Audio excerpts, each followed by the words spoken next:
सभी राजनीतिक दल सामाजिक न्याय और जिसकी जितनी भागीदारी उतनी उसकी हिस्सेदारी की बात करते हैं।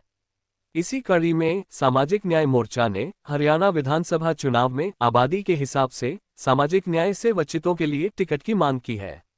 राष्ट्रीय राजधानी स्थित प्रेस क्लब में संवाददाता सम्मेलन आयोजित कर सामाजिक न्याय मोर्चा के नेताओं का कहना है कि समाज के सभी वर्गों के वंचितों को जब तक उनकी हिस्सेदारी नहीं मिलेगी तब तक बाबा साहेब अम्बेडकर का सपना पूरा नहीं होगा। मोर्चा का एक ही नारा है, दो बात है मोटी मोटी, हमें चाहिए इज्जत और रोटी। मोर्चा के संरक्षक वशिष्ठ गोयल ने कहा, जब तक समाज के वंचितों को, चाहे वो अनुसूचित जाति के हों या ब्राह्मण वर्ग से आते हों, उन्हें न्याय नहीं मिलेगा तब तक बाबा साहेब का सपना पूरा नहीं होगा। समाज में अभी भी छुआछूत और भेदभाव जारी है। आगे उन्होंने और क्या कुछ कहा, आइए देखते हैं दिल्ली से प्राइम इंडिया न्यूज के संवाददाता मनोज सैनी की ये रिपोर्ट। सामाजिक न्याय मोर्चा जाति लेकर नहीं निकला। सामाजिक मोर्चा उन सभी जो वंचित रहे अपने अपने अधिकारों से, अपने हकूकों से, उनकी आवाज उठाने के लिए निकला है। इसका कोई विशेष एक जाति से संबंध नहीं है, इसका सिर्फ वंचित लोगों के अधिकारों से संबंध रखता है और इसीलिए इसका नाम सामाजिक न्याय मोर्चा रखा है। ये सामाजिक न्याय मोर्चा के हमारे राष्ट्रीय अध्यक्ष हैं राम किशन सेन जी और प्रदेश के अध्यक्ष हैं विनोद चंडेल जी। इन्होंने हमारा साथ जब बैठ के मंत्रणा की तो हमने कहा वंचित समाज को सभी को इकट्ठा करो। उसमें वैश्य समाज भी है, उसमें विशेष जाति के अन्य समाज भी हैं, उसमें बैकवर्ड समाज भी है, शेड्यूल्ड कास्ट समाज भी है। तो जब सभी को साथ लेकर निकलेंगे तब इस प्रदेश के अंदर एक अच्छा विकास होगा, सभी को उनका हक मिलेगा।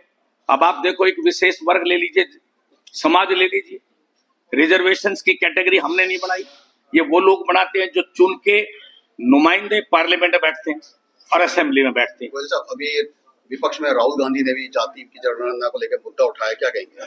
देखिए, जहां तक जनगणना की बात है वो श्री राहुल जी उठाएं या भारतीय जनता पार्टी उठाए, जनगणना जब सब चीज की होती है तो मैं समझता हूं इंसानों की भी होनी चाहिए, विशेष जाति की भी जनगणना होनी चाहिए। ये कोई गलत बात नहीं है।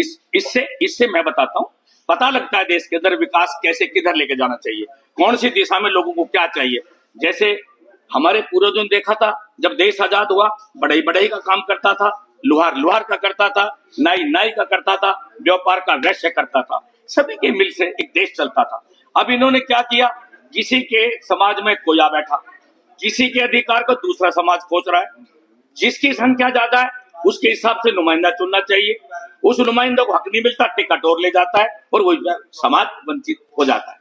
अभी 5 राज्यों में फिर से चुनाव है, क्या उसमें इसका प्रभाव पड़ेगा?